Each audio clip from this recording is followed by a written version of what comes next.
জানিয়ে আজকে আমরা একত্রিত হয়েছি নেতাজি সুভাষচন্দ্র বসুর 127 স্পিকারকে এটি ফুলাম গামছা দিয়ে সংবর্ধনা জ্ঞাপন করার জন্য।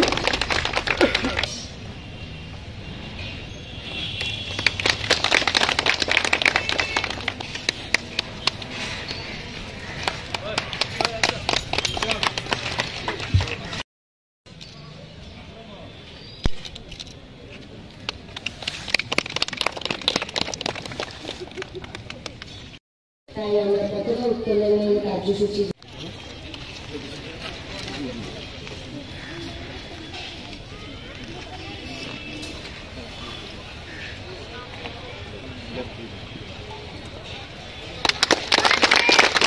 আমরা রাষ্ট্রীয় সঙ্গীত এখন গাইতে চলেছি। সকলকে রাষ্ট্রীয় সঙ্গীতের জন্য প্রস্তুত হওয়ার জন্য অনুরোধ করা হচ্ছে।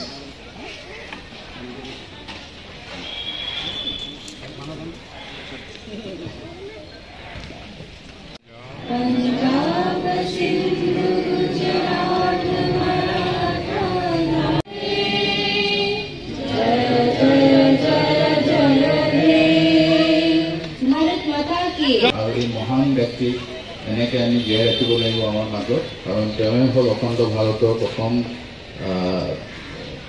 কৰ্মকৰ্তা। গতিকে মই আশা কৰিম যাতে আমি তেওঁৰ জন্ম জয়ন্তীটো আজি সুখেৰে পালন কৰোঁ। আর একটা জাতি গঠনের জন্য যুব সমাজটা হলো সবচেয়ে বড় আমাদের অস্ত্র হাতে।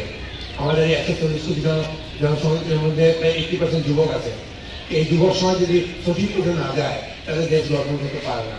কারণ এই শুভ অনুষ্ঠানত মোক আমন্ত্রিত করার বাবে মই ধন্যবাদ জ্ঞাপন কৰিছোঁ লিটন ঘোষ প্ৰমুখে মিষ্টাৰ সাহা অনিৰুদ্ধ আৰু সকলো কৰ্মকৰ্তাক মোৰ ধন্যবাদ জ্ঞাপন কৰিলোঁ।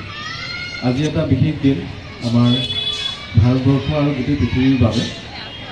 127তম জন্ম বাৰ্ষিকী অনুষ্ঠানত আমাৰ the first army of India, Subhash Chandra Bose, who has set an example not only in India but in the entire world. And this is one of the red letter day today, with a pride and proud moment for all of us to celebrate this 127th birth anniversary of Honorable Subhash Chandra Bose. He set an example where each and every inhabitant of the country today is proud of his deeds, whatever he did for the country. Nothing to say much. এই অনুষ্ঠানত মোক মাতাৰ বাবে আকৌ ধন্যবাদ জ্ঞাপন কৰিলোঁ আৰু সকলোকে অনাগত 26 জানুৱাৰী গণৰাজ্য দিৱসৰ শুভকামনা আগতীয়াকৈ জনালোঁ। ধন্যবাদ। থ্যাংক ইউ সো মাচ। बंद कर देना, जाओ। बंद कर दिया। जाओ, क्या ना?